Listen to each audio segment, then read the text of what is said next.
Video of Russian soldier failing to capture Ukraine. A video of Russian and Ukrainian soldiers engaged in intense trench warfare has gone viral on social media.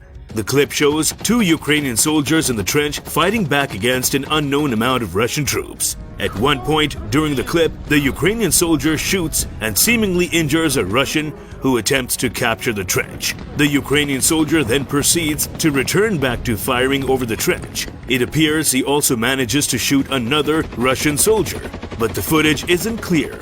During the clip, the Ukrainian soldier uses a variety of weapons and grenades while fighting in the trench.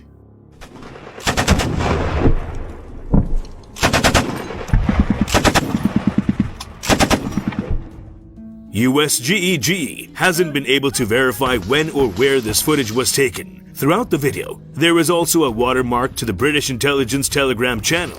Tartili confirmed that the video was initially posted on this channel on February 17. According to Google Translate, it was posted with the caption, "The fighter used all available weapons, constantly moved, followed the sector from which the Russians were storming." Ukrainian President Volodymyr Zelensky praised the Ukrainian forces for standing up to Russian aggression.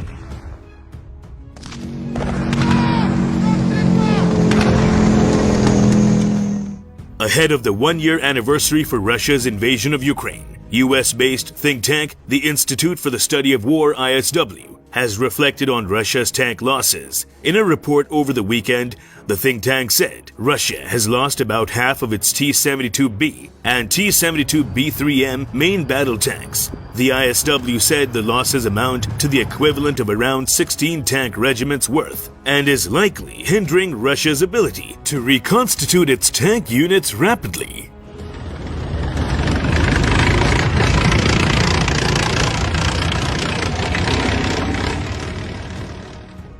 Widespread tank losses also impact the capacities of motorized rifle formations to function effectively, but motorized rifle units require fewer tanks in each and can make better use of the large amount of relatively untrained manpower the rushed Russian reserve mobilization has generated.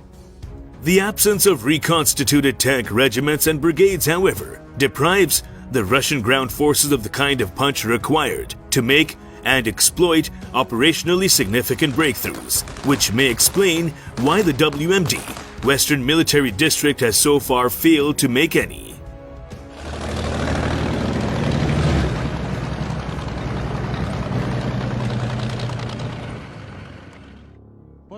High Russian troop losses in eastern Ukraine are having an impact on Vladimir Putin's offensives in the region. In its daily update, the UK Ministry of Defense (MOD) said Russia has suffered many casualties, particularly in Bakhmut, as well as Volodymyr, where the elite 155th and 40th Naval Infantry Brigades have sustained very high losses and thus are likely combat ineffective.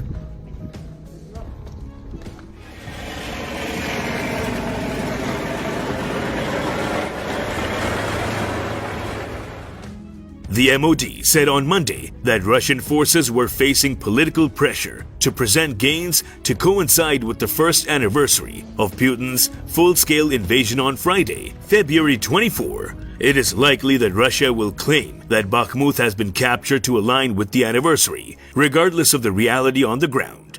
The defense official said, adding that if there is no progress in the spring offensive, then tensions within the Russian leadership will likely increase.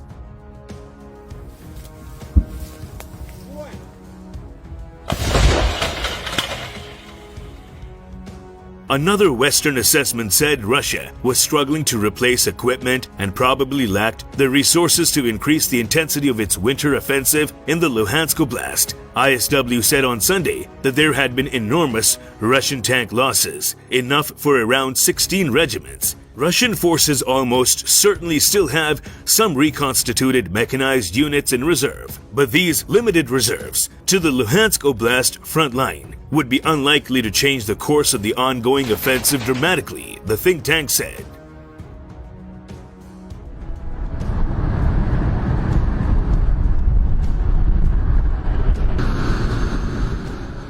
Director of Russia Studies at the CNA, Center for Naval Analysis, Michael Kaufman, told the War on the Rocks podcast on Saturday that Russia's new offensive had started 3 weeks ago with an attack on Volodar and has around 5 axes of advance in the Donetsk and Luhansk Oblast. Describing the offensive as a bit underwhelming, Kaufman said it may grow in intensity but not likely to grow in scope unless there was another draft.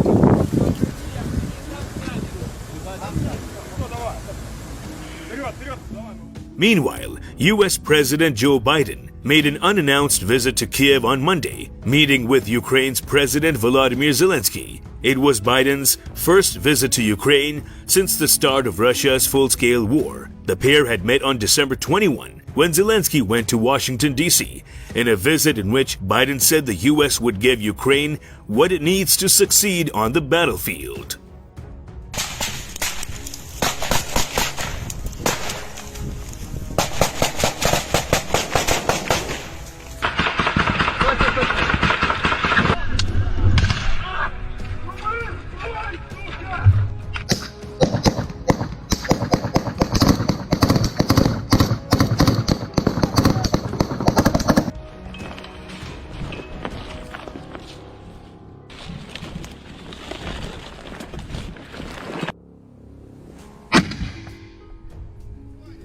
Смотри! О!